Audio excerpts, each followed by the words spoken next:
नमस्कार, अपना उत्तराखंड में आप सबका स्वागत है। मैं हूं आपके साथ प्रीति सिंह। चलिए बुलेटिन की शुरुआत करते हैं और अब खबरों पर विस्तार से नजर डालते हैं। हरिद्वार के ज्वालापुर विधानसभा से भारतीय जनता पार्टी के विधायक सुरेश राठौर को अश्लील वीडियो का डर दिखाकर ब्लैकमेल करने का मामला सामने आया है। वहीं पर विधायक ने ज्वालापुर कोतवाली में मामला दर्ज करवाते हुए कहा है कि कुछ लोग उन्हें ब्लैकमेल करके 30 लाख रुपए की मांग कर रहे हैं। तो वहीं पर शिकायत पर पुलिस ने कार्रवाई करते हुए एक महिला समेत 5 लोगों को गिरफ्तार कर लिया है। बताया जा रहा है कि गिरफ्तार हुई महिला भी बीजेपी से ही जुड़ी हुई है और पांचों आरोपी विधायक को अश्लील वीडियो भेजकर पैसे की मांग कर रहे थे। फिलहाल पुलिस पूरे मामले को गंभीरता से लेते हुए हर पहलू की जांच में जुटी हुई है। एक प्रार्थना पत्र दिया गया था जिसमें यह उल्लेख किया गया था कि उनकी सामाजिक राजनीतिक प्रतिष्ठा को धूमिल करने की नीयत से 3 व्यक्तियों के द्वारा एक महिला को लेकर के साथ में साज करके और कोई एक वीडियो बनाई गई है और उसके माध्यम से उनके द्वारा पैसे की डिमांड की जा रही है। तत्काल हमारे द्वारा मुकदमा पंजीकृत किया गया, जिसमें आईपीसी की 388, 120 भी और 34 के अंदर मुकदमा पंजीकृत किया गया। जो चारों नामजद अभियुक्त थे, चारों को गिरफ्तार कर लिया गया है। साथ ही एक और अभियुक्त को गिरफ्तार किया गया है। अभी इनसे पूछताछ जारी है और विवेचना में अग्रिम कार्रवाई अमल से लाई जाएगी। तो आपको बता दें, हरिद्वार से ये मामला बताया जा रहा है जहां पर बीजेपी विधायक को यहां पर अश्लील वीडियो भेजकर ब्लैकमेल करने की कोशिश की जा रही थी। साथ ही आपको यह भी बता दें, लाखों रुपए यहां पर भारतीय जनता पार्टी के विधायक से मांगे जा रहे थे। उसके बाद में विधायक की ओर से इस पूरे मामले को लेकर पुलिस थाने वो गए हैं, जहां पर उन्होंने रिपोर्ट दर्ज करवाई। रिपोर्ट दर्ज करवाने के बाद में पुलिस ने इस पूरे मामले को गंभीरता से लेते हुए इसकी जांच शुरू करी और उसके बाद में 5 लोगों को यहां पर गिरफ्तार किया गया। आपको बता दें, 5 लोगों में एक महिला भी शामिल है और सबसे बड़ी बात यह निकलकर सामने आ रही है कि जो वो महिला है वो खुद भारतीय जनता पार्टी से जुड़ी हुई है। चलिए आगे बढ़ते हैं। तो आपको बता दें, इसी खबर पर अधिक जानकारी के लिए हमारे सहयोगी रुपेश वालिया हमारे साथ जुड़ गए हैं। जी रुपेश वालिया, जानना चाहेंगे जिस तरीके से ये मामले निकलकर सामने आया है कि विधायक को यहां पर ब्लैकमेल किया जा रहा था और सबसे बड़ी बात यह है कि जो 5 लोगों को यहां पर पकड़ा है उनमें से जो एक महिला है वो खुद बीजेपी से जुड़ी हुई है। आपसे जानना चाहेंगे क्या कुछ ये पूरा मामला है। रुपेश, देखिए प्रीति, आपका कहना बिल्कुल ठीक है। जो महिला है वो वाकई अपने आप को बीजेपी की कार्यकर्ता बताती है और साथ ही साथ जो उसके पति हैं वो भी अपने आप को बीजेपी के कार्यकर्ता बताते हैं। इनके साथ ये जो पूरा षड्यंत्र है वो कथित टाइप के पत्रकार हैं, 3 पत्रकार हैं। उन तीनों ने इन दोनों लोगों के साथ, महिला और पुरुष के साथ मिलकर ये पूरा षड्यंत्र को अंजाम दिया है। परसों रात ही ज्वालापुर के विधायक सुरेश राठौर ने एसएसपी को शिकायती पत्र दिया था कि उनसे ब्लैकमेलिंग की जा रही है, कि कोई वीडियो बता रहे हैं वो कि वीडियो वायरल कर देंगे और उसी आधार पर वो 1.5 करोड़ रुपए की मांग कर रहे थे। जो महिला है, पुरुष है और जो 3 पत्रकार है वो भी उसमें शामिल है। तो तुरंत एसएसपी सेंथिल अबुदई कृष्णराज ने एक्शन लेते हुए तत्काल टीमों का गठन किया और विधायक जी को कहा गया कि आपने पैसे देने के बहाने बुला लीजिए। तो विधायक जी को जब उनका फोन आया तो विधायक जी ने कहा कि आप इतने पैसे तो वो नहीं दे पाएंगे। एक मामला 30 लाख में सेटल हुआ जी। तो 30 लाख में सेटल होने के बाद विधायक जी ने कहा कि आप फला जगह पर आ जाइए। तो वहां पर जब वो आए तो पुलिस ने उन्हें गिरफ्तार कर लिया है। अभी पूरे मामले में 5 लोगों के खिलाफ, जिसमें एक महिला भी शामिल है, उनके खिलाफ मुकदमा दर्ज कर लिया गया है। साथ ही साथ पूरे मामले की तह तक पहुंचने का प्रयास यहाँ पर हरिद्वार पुलिस कर रही है, क्योंकि पुलिस अधिकारी से अगर आपकी बात हुई हो, उनका क्या कुछ कहना है इस पूरे मामले को लेकर? क्योंकि जिस तरीके से आप बता रहे हैं, सबसे बड़ी बात चौंकाने वाली ये है कि महिला जो है वो खुद भारतीय जनता पार्टी से जुड़ी हुई है। दूसरी बात ये कि इसमें 3 लोग जो बताए जा रहे हैं, जैसा कि आपने कहा कि वो पत्रकार है यहाँ पर, तो कहीं ना कहीं कह सकते हैं कि पूरा मामला जो है वो काफी गंभीर यहाँ पर बनता हुआ नजर आ रहा है। अगर पत्रकार इस तरह की भूमिका यहाँ पर निभाते रहेंगे तो कहीं ना कहीं वाकई सवालिया निशान उठेंगे। ये आपका कहना प्रीति बिल्कुल ठीक है। कहीं ना कहीं जो पत्रकारों की शैली है वो इस पर कहीं ना कहीं सवालिया निशान भी खड़े करती है। साथ ही साथ जो महिला है, जो पकड़ी गई महिला है और जो उसका पति है, वो दोनों अपने आप को बीजेपी का कार्यकर्ता अवश्य बता रहे हैं, लेकिन ये देखने वाली बात होगी कि वो वाकई बीजेपी के कार्यकर्ता हैं या नहीं है। महिला का कहना यही है, पुलिसिया पूछताछ में उसने यही बताया है कि महिला ने ज्वालापुर के विधायक सुरेश राठौर से घर में पत्थर लगवाने की मांग की थी और उसका आश्वासन भी विधायक सुरेश राठौर ने महिला को दे दिया था, लेकिन वो पत्थर नहीं लग पाया है। तो जिसके बाद उन्होंने पूरे इस षड्यंत्र को अमली जामा पहनाया और पूरा षड्यंत्र ये किया है। जी ठीक है रुपेश, आप हमारे साथ बने रहिएगा। जिस तरीके से आपको बता दें, हमारे सहयोगी हमारे साथ रुपेश बने हुए हैं, उन्होंने भी बताया कि किस तरीके से लगातार ये पूरा मामला जो है निकलकर सामने आया है। पुलिस की बड़ी कार्रवाई, यहाँ पर 5 लोगों को गिरफ्तार कर लिया, उसमें एक महिला भी शामिल है। अब देखने वाली बात होगी पुलिस की ओर से इस पूरे मामले को लेकर आगे क्या कुछ कार्रवाई की जाती है। बुलेटिन में आगे बढ़ते हैं। हरिद्वार नगर निगम बोर्ड में इन दिनों निगम के एक फैसले को लेकर काफी घमासान यहां पर मचा हुआ है। दरअसल हरिद्वार के मनसा देवी मंदिर के लिए रोपवे सेवा का संचालन करने वाली उषा बेक्रो कंपनी की लीज अवधि समाप्त हो गई है, लेकिन बोर्ड की बैठक में बिना टेंडर निकाले उषा बेक्रो कंपनी को फिर से यहां पर रोपवे संचालन का जिम्मा दे दिया गया है। वहीं पर प्रस्ताव को बाकायदा बोर्ड बैठक में पास करवाया गया है, लेकिन ज्यादातर पार्षदों को ये नागवार गुजरा और निगम बोर्ड की बैठक काफी हंगामेदार रही। अब जो पार्षद इसके विरोध में हैं, उन्होंने शहरी विकास सचिव, जिला अधिकारी और साथ ही नगर आयुक्त से मामले की शिकायत करके पूरे मामले को गंभीरता से लेते हुए जांच करने की मांग करी है। और खास बात तो ये है कि कांग्रेस की मेयर के सामने विरोध करने वाले पार्षद बीजेपी के नहीं बल्कि कांग्रेस के ही हैं।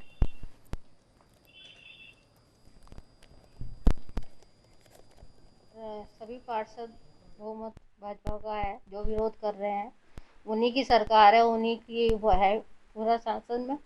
तो मैं कहूँगी कि जो भी गलत हो रहा है हम जांच करेंगे उसकी।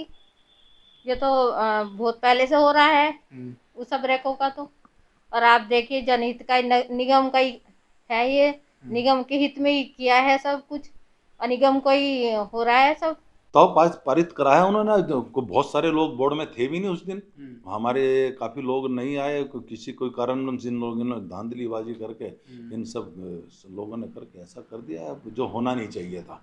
तो अब कुछ लोग आपत्ति जता रहे हैं, कुछ पार्षद आपत्ति जता रहे हैं, आप भी बिल्कुल, हम सबसे पहले मेन आपत्ति जताने वाला मैं ही था हरिद्वार के अंदर उस दिन नगर निगम बोर्ड में बैठक में, और मैं इस केस को आखिर तक हाई कोर्ट सुप्रीम कोर्ट तक लड़ूंगा। शिकायत सबसे पहले तो हमने MNA को शिकायत की है, MNA के बाद में जिलाधिकारी को भी भेजा है हमने, मुख्य नगर विकास सचिव वहाँ उनको भी भेजा है हमने।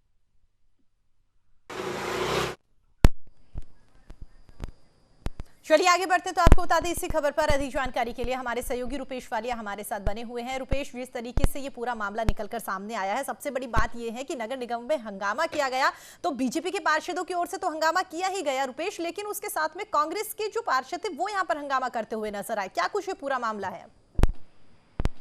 देखिए प्रीति, पूरे मामले में एक बात गले नहीं उतर रही है, क्योंकि बोर्ड में बीजेपी के पार्षद अधिक हैं, तो बीजेपी का ही बोर्ड है, हालांकि मेयर अवश्य कांग्रेस की है।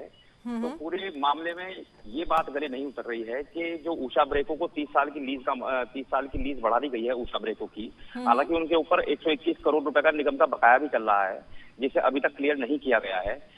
इस विषय में नगर निगम के अधिकारी ये कहते हैं कि मामला चूंकि कोर्ट में चल रहा है, तो उस विषय में तो वो ज्यादा बात नहीं करेंगे। तो उसके बाद भी 30 साल की लीज यहाँ पर उषा ब्रेको की बढ़ा दी गई है।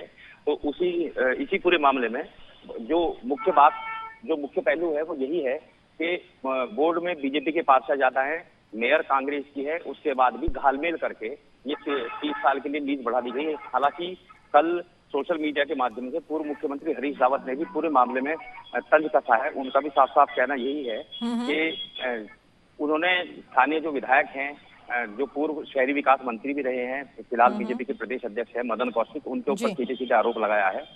और उन्होंने हरिद्वार में कद्दू कटने और सब में बंटने की बात भी तंज में अपने कही है। तो उसके बाद से मामला बहुत गंभीर होता चला आ रहा है। हालांकि अब जब चूंकि जो उषा ब्रेको की लीज है उसे 30 साल के लिए बढ़ा दिया गया है। ठीक है, चलिए रुपेश, इस पूरी खबर पर आप अपनी नजर बनाए रखेगा हमारे साथ जुड़ने के लिए, और फिलहाल हमारे दर्शकों को अपडेट देने के लिए आपका बहुत बहुत धन्यवाद। तो आपको बता दें, हमारे सहयोगी रुपेश वालिया हमारे साथ जुड़े हुए थे। जिस तरीके से उन्होंने बताया, नगर निगम में काफी हंगामा यहाँ पर देखने को मिला है।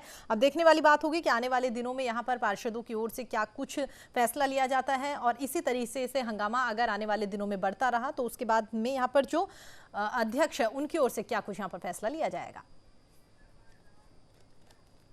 बुलेटिन में आगे बढ़ते हैं। आपको बता दें, उत्तराखंड में अब कोरोना धीरे धीरे कमजोर होता हुआ नजर आ रहा है। नए आंकड़ों में काफी कमी भी देखने को मिल रही है। मंगलवार की अगर हम बात करें तो मंगलवार को 2756 नए मामले निकलकर सामने आए हैं, जबकि 6674 मरीज ठीक होकर अपने घर भी लौट चुके हैं। वहीं 81 मरीजों की बात करें तो उन्होंने कोरोना के चलते दम तोड़ दिया। स्वास्थ्य विभाग के मुताबिक मंगलवार को 34,312 सैंपल्स की यहां पर जांच रिपोर्ट नेगेटिव आई है।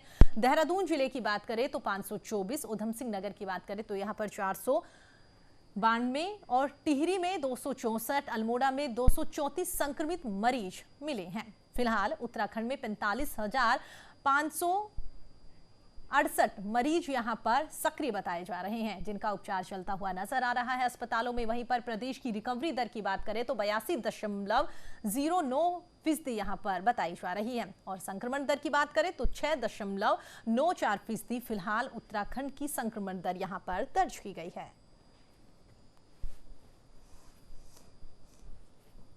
तो आपको बता दें, उत्तराखंड में जिस तरीके से लगातार खबरें सामने आ रही है कि कोरोना को लेकर कुछ राज्य ऐसे हैं जहां पर धीरे धीरे से कोरोना के मामले जो है वो कम होते हुए नजर आ रहे हैं, तो इसमें एक उत्तराखंड राज्य भी शामिल हो गया है। क्योंकि अगर कल की ही बात करें तो यहां पर पिछले 2-3 दिनों से जिस तरीके से मामले निकलकर सामने आ रहे थे उसके कंपैरिजन में काफी कम देखने को मिले। मुख्यमंत्री तीरथ सिंह रावत ने अपने भागीरथपुरम GMS रोड स्थित आवास से श्रीनगर मेडिकल कॉलेज में स्थापित 30 नए ICU बेड का वर्चुअल माध्यम से लोकार्पण किया। इस दौरान मुख्यमंत्री ने कहा है कि कोविड के वक्त में इन ICU बेड की उपलब्धता से विशेषकर पौड़ी, चमोली, रुद्रप्रयाग और टिहरी जिले के लोगों को इलाज में मदद मिलेगी। इन जनपदों से अधिकांश मरीज इलाज के लिए श्रीनगर आते हैं। कोविड के बाद में अन्य बीमारियों के इलाज के लिए भी इन ICU बेड का उपयोग यहाँ पर किया जाएगा।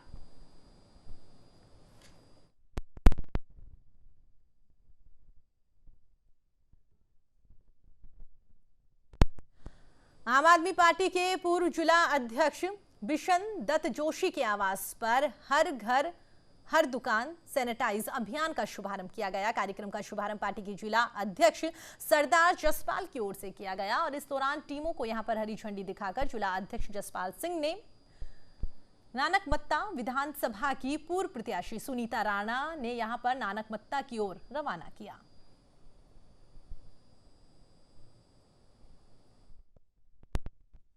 आम आदमी पार्टी की तरफ से जो हमें गाइडलाइन मिली है, तो हमारे माननीय बिशन दत्त जोशी जी नारंगमता के प्रभारी जो आज सैनिटाइज का प्रोग्राम आरंभ करने जा रहे हैं, इस प्रोग्राम का नाम है हर घर हर दुकान सैनिटाइज अभियान। हमारी कोशिश है कि किसी तरीके से भी मानवता को बचाया जाए, कोशिश कर रहे हैं हम, क्योंकि हमारी पार्टी के पास इतना बड़ा फंड नहीं है। आज जो पार्टियां जिनका फर्ज बनता है वो अपने घरों में सो रहे हैं, एसीओ में सो रहे हैं, लेकिन ये एक नीचे से उठी हुई पार्टी, छोटी पार्टी है जो अपना फर्ज निभा रही है, अपने कमाई में जिसे दसवंत कहते हैं वो निकालकर और मानवता की सेवा में लगा। दिल्ली में चल रहे किसान आंदोलन के समर्थन में दिनेशपुर के मुख्य चौराहे पर कांग्रेस कार्यकर्ताओं ने केंद्र सरकार का पुतला दहन किया है। आपको बता दें, इस दौरान कांग्रेस कार्यकर्ताओं ने कोरोना नियमों को ध्यान में रखकर विरोध प्रदर्शन किया है और केंद्र सरकार के खिलाफ में जमकर नारेबाजी करी। कांग्रेस कार्यकर्ताओं ने कहा कि मोदी सरकार हमेशा से ही किसान विरोधी सरकार रही है, लेकिन कांग्रेस इसको बिल्कुल भी बर्दाश्त नहीं करेगी। उन्होंने कहा कि मोदी सरकार जब तक काले कानूनों को वापस नहीं लेगी तब तक कांग्रेस समय समय पर किसान आंदोलन के समर्थन में और सरकार के खिलाफ मोर्चा खोलती रहेगी।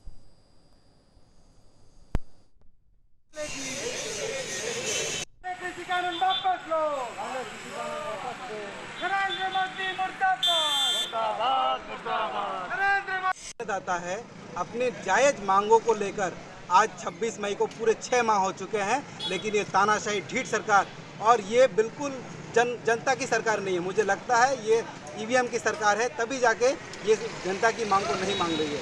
आज 6 महीने हो चुके हैं अपनी मांगों को लेकर, पिछले 6 महीने से धरने पर डटे हुए हैं और ना जाने सैकड़ों जाने जा चुकी हैं और ना जाने कितनी जाने जाएंगी, लेकिन इस सरकार की कान में जूं तक नहीं रख रही। ये दुर्भाग्य की बात है। ऑनलाइन 3 कृषि कानून उन्होंने जो पास किया उसको वापसी के लिए किसान आपके बॉर्डर पे डटे हुए हैं।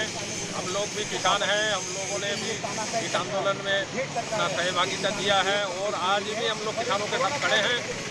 जो कानून अब तक वापस हो जाना चाहिए था, उनके जिद की वजह से अभी देखिए क्या हालात है। तो इसलिए 6 महीने हो गया, तो हम लोग इस आज काला दिन के रूप में इस 6 महीने बाद आज की तारीख को 26 तारीख को काले दिन के हिसाब से मना रहे हैं। कुछ लोग बॉर्डर में गए, कोरोना को देखते हुए बहुत लोग जा नहीं पाए। खटीमा नगर पालिका क्षेत्र में कोरोना संक्रमण काल में भी मीट की दुकानें बिना नगर पालिका के लाइसेंस के जारी किए चल रही है और ना ही इन दुकानों में कोविड नियमों का पालन होता हुआ दिखाई दे रहा है, जिसके चलते कहीं ना कहीं कोरोना काल में संक्रमण फैलने की आशंका बनी हुई है। खटीमा के मुख्य बाजार सहित इस्लाम नगर इलाके में दर्जनों मीट की दुकानों का व्यापार लगातार चल रहा है।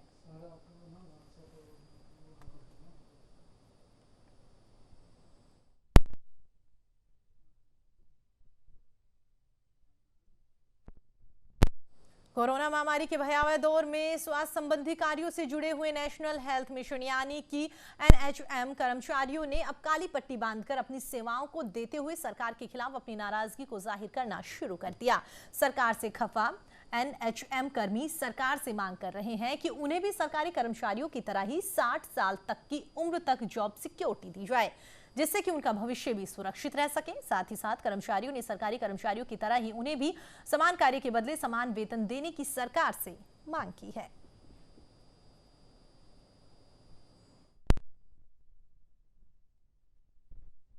देखिए वैक्सीनेशन एक तो इनका काफ़ी समय से इन्होंने स्लॉट में बुकिंग करी हुई थी वैक्सीनेशन की, सीनियर लोगों की 45 प्लस की, और उसके बाद यहाँ पे जब भी लोग अपने समय पे आए तो उनको वैक्सीनेशन नहीं मिली। आज काफ़ी दिनों बाद 8-10 दिनों बाद लोगों को बहुत दिक्कतें हुई और अब जाके वैक्सीनेशन यहाँ पे हॉस्पिटल में उपलब्ध हुई है।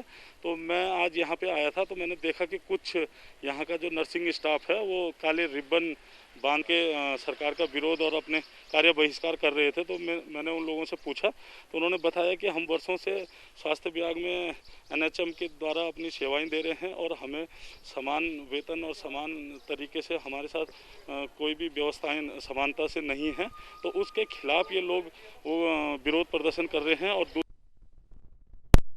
उत्तराखंड में कोरोना के साथ साथ अब ब्लैक फंगस के बढ़ते मामलों ने सरकार और स्वास्थ्य विभाग की चिंता काफी बढ़ा दी है।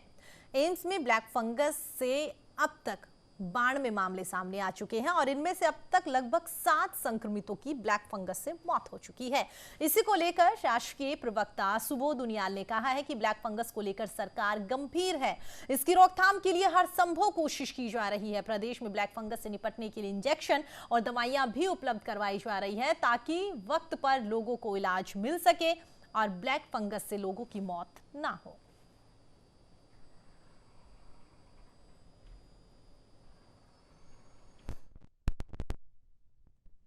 को लेकर के पूरी तरह गंभीर है और लगातार इसके लिए प्रयास किए जा रहे हैं। दवाइयाँ भी उपलब्ध हुई हैं, अभी पर्याप्त संख्या में नहीं हुई है लेकिन इसकी इंजेक्शन उपलब्ध हुआ है।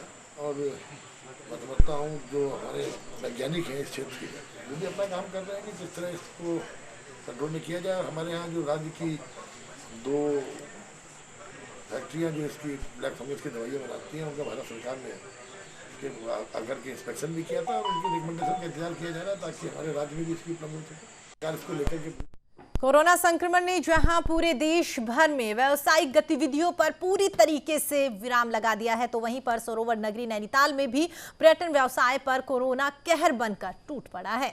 घुड़सवारी के लिए मशहूर पर्यटन स्थल बारापत्थर में घोड़ा चालकों के सामने जानवरों का पेट भरने की समस्या खड़ी हो गई है। साथ ही घोड़ा चालक संघ के अध्यक्ष मोहम्मद उमर ने बताया है कि बारापत्थर घोड़ा स्टैंड में लगभग 70 घोड़ा चालक नैनीताल आने वाले पर्यटकों को घुड़सवारी कराकर अपने परिवार और घोड़ों का यहां पर भरण पोषण किया करते थे, लेकिन कोरोना संक्रमण के बाद में पर्यटन गतिविधियां पूरी तरीके से ठप होने की वजह से कई घोड़ा चालक अपने जानवरों को लेकर अपने घर को लौट चुके हैं। एक तो खाने पीने की परेशानी हो गई और हम इसी पे निर्भर थे, इसी काम पे। इसके अलावा हमारा कोई जरिया नहीं है, न खेती बाड़ी है न कुछ है। ये घोड़ों का ही हमारा कारोबार है। घोड़ों को खिलाने में सर 150 रुपये का खर्चा होता था हमारा। घोड़ों अब मुश्किल से 50-60 रुपये का खर्चा कर रहे हैं। कमी कर दिया चारा भी खिलाना, और पैसा कौड़ी से भी हम खिंच गए। परेशानी है यहाँ पे खाने पीने की ज़्यादा है लॉकडाउन की वजह से, और यहाँ पे खाने पीने को मतलब पूरा नहीं मिल पा रहा है। रोज़ पर डे हम लोग घोड़ों को 300 रुपये खिलाते थे, 250-300, लेकिन अभी 100-150 या 150 तक के ही खिला रहे हैं। बेरोजगार हो रहे हैं, बिल्कुल काम है ही नहीं बिल्कुल भी यहाँ पर। ये जानवर को तो चाहिए, जैसे इंसान मुझे जैसे जानवर को भी चाहिए खाने के लिए। कृषि कानूनों के विरोध में आज 26 मार्च को डोईवाला के किसानों ने भी काला दिवस के रूप में इसे मनाया है। और आज जिस प्रकार से दिल्ली की सीमाओं पर चल रहे किसान आंदोलन के 6 महीने बीत जाने के बावजूद भी केंद्र सरकार इन कृषि कानूनों को वापस लेने की तैयार नहीं है, जिसके विरोध में लगातार किसानों ने अपने मकानों, दुकानों, ट्रकों और साथ ही अन्य वाहनों पर काले झंडे लगाकर केंद्र सरकार के खिलाफ अपना आक्रोश जाहिर किया। तीनों काले कानूनों को यहां पर लगातार वापस करने की किसान संगठन मांग कर रहे हैं। द्वारा जो 3 काले कानून के खिलाफ आज 6 माह पूर्ण हो चुके हैं और 26 जनवरी के दिन ये आंदोलन शुरू हुआ था। उसी के तहत आज पूरे संयुक्त किसान मोर्चा की ओर से सभी घरों में अपने काला झंडा प्रदर्शन करने का आह्वान किया गया था। उसी के तहत आज डोईवाला में भी हम लोगों ने धरना प्रदर्शन के साथ साथ कोविड को देखते हुए अपने घरों में संयुक्त किसान मोर्चा डोईवाला ने अपने घरों में झंडा लगाएं और बैनर लगाएं अपनी गाड़ियों पे। की बात करते हैं जहां पर डीआरडीओ की ओर से बनवाया गया कोरोना हॉस्पिटल अब बनकर पूरी तरीके से तैयार हो गया है। 500 बेड के इस अस्पताल में सभी तरह की सुविधाएं मिलेगी और इस कोविड अस्पताल में 400 बेड पर ऑक्सीजन की भी व्यवस्था की गई है, जबकि 100 बेड एम्स ऋषिकेश में भी बनाए गए हैं जिनमें आईसीयू रहेगा। आपको ये भी बता दें, डीआरडीओ की ओर से यह हॉस्पिटल मात्र 15 दिन बाद बनकर तैयार कर दिया गया है, जो कि उत्तराखंड के लिए काफी राहत भरी खबर है। इसके साथ ही हॉस्पिटल में बच्चों के लिए 44 बेड अलग से बनाए गए हैं। इसको लेकर मुख्यमंत्री तीरथ सिंह रावत ने आज आईडीपीएल में बने इस कोविड अस्पताल का विधिवत उद्घाटन किया।